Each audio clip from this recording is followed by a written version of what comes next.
Alors, bonjour à celles et ceux que je n'ai pas encore eu un moment pour saluer.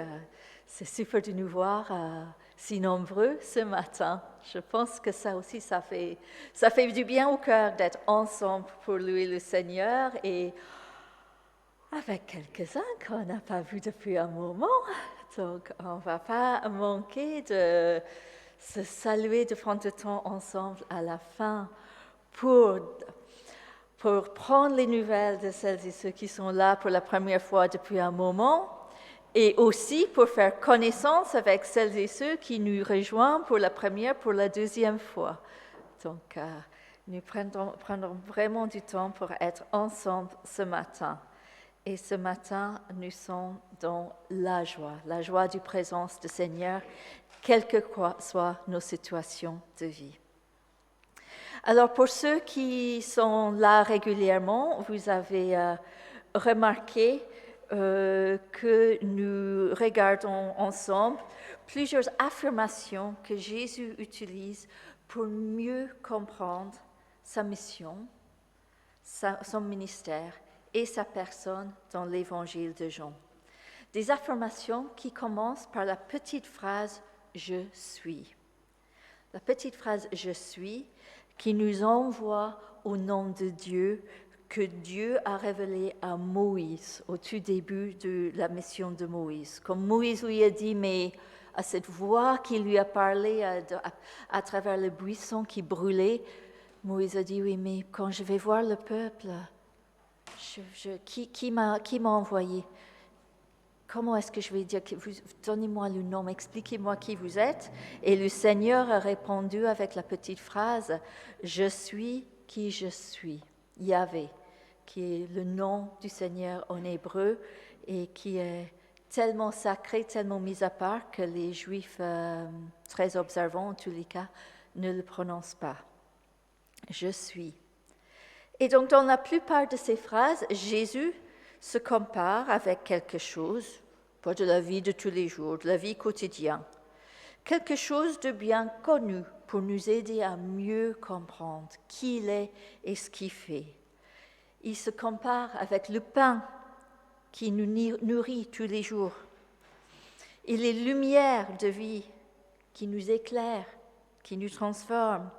Il est cette porte qui ouvre pour nous donner accès à la vie dans toute son abondance. Et il est le bon berger qui nous guide. Mais celui que nous allons découvrir ce matin est un peu différent. Jésus dit, c'est moi qui suis, je suis la résurrection et la vie. Celui qui croit en moi vivra, même s'il meurt. C'est une promesse qui interpelle, qui est toujours d'actualité, car nos vies humaines sont fragiles.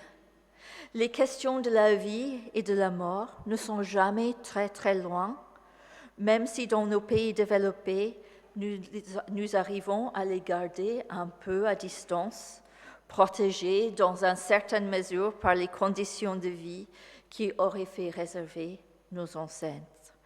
Mais quand même, la mort est toujours là. Ces questions fondamentales sont toujours là et il est bien d'y penser de temps en temps. C'est moi qui suis la résurrection et la vie. Celui qui croit en moi vivra même s'il meurt. Nous sommes au cœur du message chrétien, n'est-ce pas? La déclaration scandaleuse qui distingue la foi chrétienne des autres religions et des autres systèmes de pensée. Parce qu'ici, nous ne sommes pas du tout dans la philosophie, nous ne sommes pas du tout dans les conseils moraux, dans les règles de vie. Ce que dit Jésus a l'air impossible, n'est-ce pas? Comment une personne peut-elle être résurrection et vie? Qu'est-ce que ça veut dire? Comment est-il possible de vivre même si on meurt? Nous allons lire ensemble le texte dans lequel Jésus a fait cette affirmation incroyable dans quelques instants. Alors, juste pour situer les choses, nous sommes vers la fin du ministère terrestre de Jésus. L'orage gronde déjà à l'horizon. À la fin, donc quelques jours auparavant, raconté vers la fin de Jean 10, Jésus est accusé de blasphème et s'échappe de justesse d'une tentative de lapidation. Il se retire donc. Il va à l'autre côté du Jourdain. Il va là, dans le lieu où son cousin Jean l'a baptisé au début de son ministère et où beaucoup de gens ont mis leur confiance en lui. Un lieu donc de repos, un lieu de paix, un lieu pour prendre force, pour affronter ce qui va venir après. Et puis, un jour, un messager arrive de la part de 2 sœurs, Marie et Marthe, qui, avec leur frère Lazare, sont amis de Jésus. Apparemment, ils se connaissent depuis un certain temps. Dans son évangile, Luc nous parle d'une soirée chez eux au début de leur amitié. Et on peut supposer qu'au fil des mois et des années, ils se sont liés d'amitié, ils ont dû se revoir plusieurs temps, parce que Jean nous dit que Lazare est l'ami de Jésus. Donc, une amitié s'est installée, une amitié s'est créée. Et justement, Lazare est malade. Et donc, ces sœurs font la chose la plus naturelle au monde pour les amis de Jésus. Elles envoient un message. Celui que tu aimes est malade. Après tout, elles savent que Jésus guérit. Il va sûrement guérir Lazare, n'est-ce pas? Ou peut-être envoyer un message pour rassurer, pour dire non, mais ne vous inquiétez pas, tout ira bien. Peut-être qu'il va même le guérir à distance. Ça aussi, elles le savent, capables de le faire. Lazare est ami de Jésus. Jésus va sûrement agir. Sauf que le temps passe. La condition de Lazare s'aggrave. Aucune amélioration, aucun message, aucune visite. Et Lazare meurt. Non seulement Jésus n'a rien fait pour aider, mais comme si cela ne suffisait pas, il ne se montre même pas aux obsèques. Drôle de comportement de la part d'un ami, n'est-ce pas? Des jours passent, d'autres viennent pour les accompagner, les réconforter. La maison est remplie de membres de la famille, de voisins, d'amis, de gens qui aimaient Lazare et ses sœurs, qui veulent l'aider. Sans doute aussi tous les autres gens du village qui viennent voir dès qu'il y a quelque chose d'intéressant qui se passe. Et puis, au bout de 4 jours, alors c'est important les 4 jours, dans la tradition juive, on disait que les 3 premiers jours, le mort n'était peut-être pas complètement tout à fait entièrement mort et il pouvait peut-être revenir à la vie. Mais au bout de 4 jours, ça y est, c'est sûr et certain. La personne, il n'y a plus d'espoir, c'est terminé. Donc au bout de 4 jours, enfin, quelqu'un vient dire aux sœurs que Jésus arrive. Et nous allons lire cette histoire, ce texte qui nous le raconte. Nous allons le lire à plusieurs voix. Je pense qu'on est 6, parce que c'est un texte un peu long et c'est plus dynamique quand on le lit à plusieurs. Pour la transparence, pour Jean-Jacques, qui connaît certainement par cœur, j'ai supprimé quelques « il dit », « elle dit » pour que ce soit fluide et on va sauter quelques versets au milieu. Mais... Donc, c'est moi qui commence et les autres, vous lisez quand c'est votre tour de lire. Bien fort. Lorsque Marthe apprit que Jésus arrivait, elle alla à sa rencontre, tandis que Marie restait assise à la maison. Marthe dit à Jésus, « Seigneur, si tu avais été ici, mon frère ne serait pas mort. Mais maintenant, je sais que tout ce que tu demanderas à Dieu, Dieu te l'accordera. »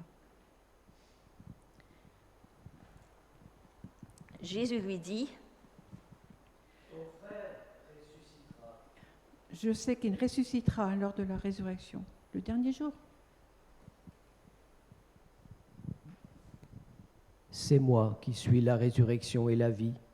Celui qui croit en moi vivra, même s'il meurt.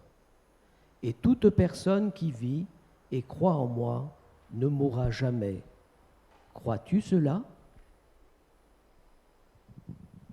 Oui, Seigneur, je crois que tu es le Messie, le Fils de Dieu qui devait venir dans le monde. Après avoir dit cela, elle alla appeler secrètement sa sœur Marie. Marie arriva à l'endroit où était Jésus. Quand elle le vit, elle tomba à ses pieds et lui dit : « Seigneur, si tu avais été ici, mon frère ne serait pas mort. » En la voyant pleurer, elle et les Juifs venus avec elle, Jésus fut profondément indigné et bouleversé. Où l'avez-vous mis ? Seigneur, lui répondit-on, viens et tu verras. Jésus pleura. Voyez comme il l'aimait. Lui qui a ouvert les yeux de l'aveugle, ne pouvait-il pas aussi faire en sorte que cet homme ne meure pas ? Jésus, de nouveau profondément indigné, se rendit au tombeau. C'est une grotte, une pierre fermait l'entrée. Enlevez la pierre. Seigneur, ils sont déjà, car il y a 4 jours qu'il est là. Ne t'ai-je pas dit que si tu crois, tu verras la gloire de Dieu ?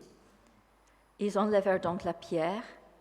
Jésus leva alors les yeux et dit : Père, je te remercie de ce que tu m'as écouté. Pour ma part, je savais que tu m'écoutes toujours, mais j'ai parlé à cause de la foule qui m'entoure, afin qu'ils croient que c'est toi qui m'as envoyé. Lazare, sors. Et le mort sortit, les pieds et les mains attachés par des bandelettes et le visage enveloppé d'un linge. Détachez-le et laissez-le s'en aller. Beaucoup de Juifs qui étaient venus auprès de Marie et qui virent ce que Jésus avait fait crurent en lui. Mais quelques-uns d'entre eux allèrent trouver les pharisiens et leur racontèrent ce que Jésus avait fait. Merci à ceux qui ont accepté de lire et que le Seigneur nous bénit à travers la lecture de sa parole. Vous avez remarqué, les 2 sœurs font le même reproche à Jésus. Si tu avais été ici, mon frère ne serait pas mort. Et je pense que nous les comprenons facilement. Je pense qu'à leur place, on aurait dit la même chose. Je pense que des fois, face aux tragédies, aux difficultés de la vie, ça nous arrive de dire quelque chose de très similaire. Où es-tu, Seigneur ? Si tu faisais vraiment attention à nous, est-ce que tu aurais vraiment permis à ce que telle chose arrive ? Et face à Marthe, il me semble que la réponse initiale de Jésus ne fait pas grand-chose pour la réconforter, pour améliorer la situation. Ton frère ressuscitera. Parce que j'ai l'impression que Marthe, c'est pas ça qui l'intéresse. Son frère lui manque. Ici et maintenant. Jésus promet, et elle sait que les morts vont ressusciter le dernier jour. Mais l'idée d'une résurrection future, lointaine, théorique, ne l'intéresse pas trop. Et c'est à ce moment-là que Jésus fait cette affirmation tellement surprenante, tellement scandaleuse. C'est moi qui suis la résurrection et la vie. Celui qui croit en moi vivra, même s'il meurt. La résurrection et la vie ne sont plus des idées théoriques, des idées lointaines, abstraites, parce que la résurrection a pris chair humaine et tient devant elle dans la personne d'un ami, dans la personne de Jésus, qui a mangé à sa table. Et en lui, dans sa personne, les barrières entre la vie et la mort sont tombées. Celui qui croit en lui va vivre, même s'il meurt. Celui qui croit en lui bénéficie déjà de cette vie abondante sur terre dont nous avons parlé il y a quelques semaines et bénéficie déjà en avance quelque part de la vie éternelle auprès de Dieu. Sur la terre comme au ciel, bénéficie de la vie en relation avec Dieu grâce à Jésus. Et j'ai un peu l'impression que c'est une petite étincelle de lumière et de vie qui est passée entre Jésus et Marthe, ce qui lui amène à cette confession extraordinaire. Je crois que tu es le Messie, le Fils de Dieu, celui qui devait venir dans le monde. Alors, vous avez peut-être remarqué qu'assez souvent, quand Jésus enseigne quelque chose et fait une action, un signe juste après, pour le montrer. Et c'est ce qui se passe ici. Quand Marie arrive, elle fait la même reproche que sa sœur. Mais au lieu de discuter avec elle, Jésus est secoué au plus profond de lui-même, profondément ému, et pleure. Il pleure malgré le fait qu'il sait déjà ce qu'il va faire. On y voit bien sûr sa compassion pour Marie, pour Marthe, pour leur souffrance, pour leur tristesse. Mais quand on regarde le texte, il y a aussi une connotation d'indignation, de colère même. Il n'est pas en colère avec Marie et Marthe, bien sûr, mais colère contre la mort qui tient les êtres humains en prison, contre la mort qu'il est venu vaincre. Et on arrive à ce moment extraordinaire où Jésus appelle Lazare qui sort du tombeau, vivant et ressuscité. En parlant à Marthe, Jésus a dit être résurrection et vie. Et puis, par ses actions, il le montre qu'il a autorité même sur la mort. Et quelques courtes semaines plus tard, il va exercer cette autorité encore une fois, en acceptant lui-même de passer par la mort pour la vaincre une fois et pour tout. En méditant autour de cette victoire de Jésus sur la mort, l'apôtre Paul, dans sa première lettre à l'église de Corinthe, dit « Une victoire totale a fait disparaître la mort. Mort, où est ta victoire? Mort, où est ton arme ?» L'arme de la mort, c'est le péché, et la loi rend le péché plus puissant. Mais remercions Dieu qui nous donne la victoire par notre Seigneur Jésus-Christ. Paul visualise la mort comme un monstre qui porte une arme redoutable. Moi, je l'imagine comme un scorpion avec un aiguillon énorme. Et l'aiguillon, c'est le péché, c'est-à-dire tout ce qui nous sépare de Dieu. Et puis, ce qui rend notre situation encore pire, c'est que la loi nous dit que cette séparation n'est que justice. Mais que fait l'apôtre face à ce monstre, face à la mort? Il se permet une affirmation remarquable. Il parle du jour quand on dira une victoire totale a fait disparaître la mort, parce que le monstre a été désarmé au point où Paul se permet même de le narguer. Mort, où est ta victoire? Mort, on dirait que tu as perdu ton arme. Grâce à la victoire de Christ à la croix, et que grâce à cette victoire, la mort ne peut plus nous faire du mal. Au lieu de nous séparer de Dieu, elle devient la porte par laquelle nous approchons encore plus de lui, par laquelle nous entrons dans la vie éternelle. Jésus n'a-t-il pas dit « Je suis la porte ». Nous allons ressusciter, plein de vie. Nous savons tous que la vie sur cette terre est sujet au déclin, la corruption, la pourriture, pour prendre un mot plus ordinaire, pour regarder au fond de son bac à légumes si on veut faire l'expérience. Mais la promesse de Jésus, la promesse de la résurrection, c'est la promesse de la vie. Et nous vivons déjà l'anticipation de cette vie de résurrection ici et maintenant. Parce que ceux qui ont mis leur foi en Jésus sont déjà habités et animés par la puissance de vie, par la puissance qui a ressuscité Jésus des morts, par la présence de l'Esprit Saint. Parce que l'Esprit Saint n'est pas divisible. Nous ne recevrons pas un tout petit bout d'Esprit Saint pendant notre vie sur cette terre et puis on recevra tout le reste après au ciel. L'Esprit Saint est une personne. Il n'est pas divisible et nous le recevons entièrement. Bien sûr, pendant notre vie sur cette terre, nous restons des êtres humains faibles, limités, imparfaits. En Christ, nous sommes des pécheurs pardonnés. Nous restons quand même des pécheurs. Et notre état de péché limite notre capacité de vivre la présence de l'Esprit dans nos vies. Il se donne pleinement, mais nous ne sommes pas toujours capables de le recevoir. Nous ne sommes pas encore capables de le recevoir pleinement. Il nous connaît entièrement, mais nous ne sommes pas encore capables de le connaître entièrement.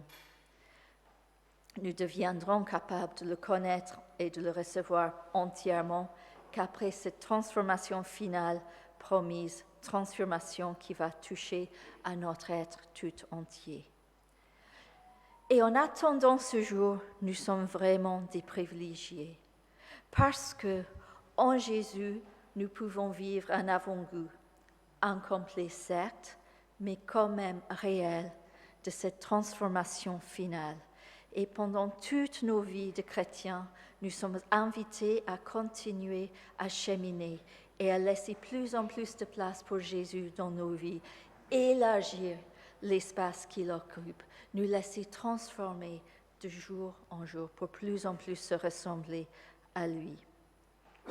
Parce que quand Jésus dit « C'est moi qui suis la résurrection et la vie, celui qui croit en moi vivra même s'il meurt », il ne parle pas que de l'avenir. Nous ne sommes pas appelés à vivre les yeux tellement rivés sur le fin de vie que nous oublions de vivre dans le présent. Jésus nous a promis la vie abondante. La promesse de résurrection de vie peut et doit avoir un effet sur notre manière de vivre ici et maintenant. Parce que nous avons une vision, une mission sur cette terre. Nous sommes appelés à vivre à la lumière de cette promesse dans nos vies tous les jours, à nous laisser transformer par la présence de l'Esprit Saint, à vivre pleinement la vie dans la présence de Jésus. Et ça, quelles que soient nos situations. La vie de résurrection commence ici, par des vies où nous accueillons sa présence, par des vies où nous nous laissons transformer par la présence, par la puissance de son esprit, par des vies où nous pouvons aussi vivre libérés de la peur de la mort. Car saisir cette promesse de Jésus nous donne la confiance pour dire que quelles que soient les difficultés que nous vivons sur cette terre, et nous allons en vivre, n'est-ce pas? Nous ne les minimisons pas, mais quelles que soient les difficultés que nous les rencontrons, nous les vivons avec Jésus, dans sa présence, avec son aide. Il est le berger qui marche avec nous quand nous traversons la vallée de l'ombre de la mort, et sa présence nous fortifie, nous permet de tenir bon dans ces jours-là. Sachons que ces jours-là ne nous définissent pas et qu'ils ne nous séparent pas de son amour, et qu'un jour, il y en aura une fin. Et étonnamment, c'est la mort qui ouvre la porte à cette fin et qui amène à cette transformation finale. Et si nous n'avons pas beaucoup de détails sur ce qui nous attend après, avec toutes ces paroles de vie, je pense que nous pouvons écarter l'idée de planer tranquillement sur un petit nuage. À la fin, nous entendons la vie, la vraie vie pour laquelle nous sommes faits, dans la vie éternelle, dans la vie riche et passionnante auprès de Jésus et qui a déjà commencé sur cette terre. Amen. Je vous invite à prier. Seigneur, il y en a parmi nous qui ont peur face à la mort. Seigneur, je te demande d'enlever cette peur et de te révéler à nous, de nous donner le courage de mettre nos mains dans tes mains tendues vers nous. Seigneur, il y en a parmi nous qui vivent des angoisses face à des situations de vie, comme la maladie, la souffrance, le chômage, d'autres incertitudes. Seigneur, nous te demandons de fortifier notre foi et de nous aider à te faire confiance et à saisir ta promesse de transformation, quelle que soit notre situation. Seigneur, il y en a parmi nous qui sont découragés. Je te demande de nous encourager, de nous fortifier, de nous permettre d'entendre au plus profond de nous-mêmes ta promesse de vie et de résurrection qui commence déjà ici et maintenant. Seigneur, tu nous connais et tu connais les besoins profonds de nos cœurs. Merci parce que tu entends nos prières et parce que tu y réponds. Amen.